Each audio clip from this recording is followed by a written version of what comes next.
On Tuesday, October 17th, voters of the Highland Falls Fort Montgomery Central School District will vote on a proposed $23.4 million capital project. If approved by voters, the project will address safety concerns, ADA accessibility, outdated science classrooms, and deteriorating parking lots, sidewalks, and athletic facilities at James I. O'Neill High School. Thanks to state building aid, retiring debt, and capital reserve funds, there is no tax increase associated with the capital project. First goal was to remain tax neutral. In essence, there would be no additional impact on the taxpayer for this project. The second goal was to address the facilities needs at James O'Neill High School. Previously, we had done a project at the intermediate school. We just wrapped that up. So we've shown that we can do a project, get it done on time. We used our building condition survey and our 5-year plan to really see what needed to be done in this school at James I. O'Neill High School.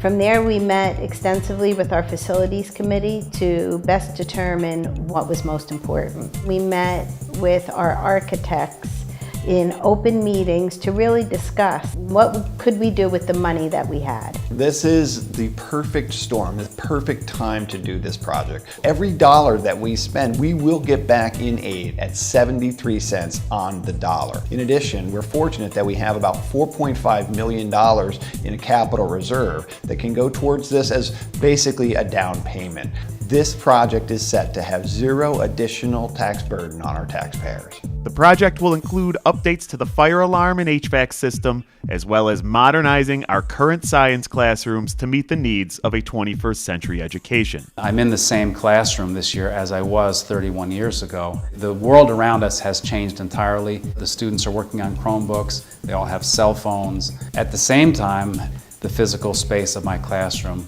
is essentially identical to what it was 30 years ago. Students are expected to collaborate the way real scientists do. Changing the actual laboratory space and the infrastructure is a part of that. And our facilities are designed for presenting material on a board and then going next door to the lab and simply following a recipe. And then that's not the way science works. The project will also focus on updating the high school's athletic facilities. This includes 2 new artificial turf multi-sport playing fields, new track and field surfaces, renovated locker rooms and weight room, new field lights, concession stand, and restroom facilities. There are some definite limitations with our current facilities. The girls' locker room specifically has not been updated since the building was built back in 1971.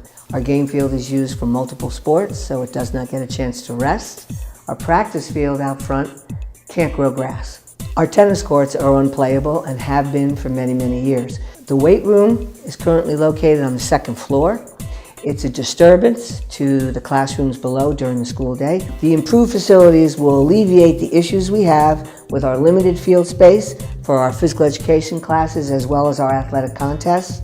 It gives an additional teaching space for our athletes and our students, and our community would have total access to utilize these new facilities. The most impactful part to the proposed project is really how many different types of people it's going to affect. Students, athletes, community members in terms of academics, in terms of athletics, in terms of health and safety, even in terms of ADA compliance. All of those things are really going to make this facility that much more effective. The polls will be open from 6 a.m. to 9 p.m. and voting takes place at the Highland Falls Intermediate School. For more information on the project, visit the district website or connect on Twitter at HFFMCSD.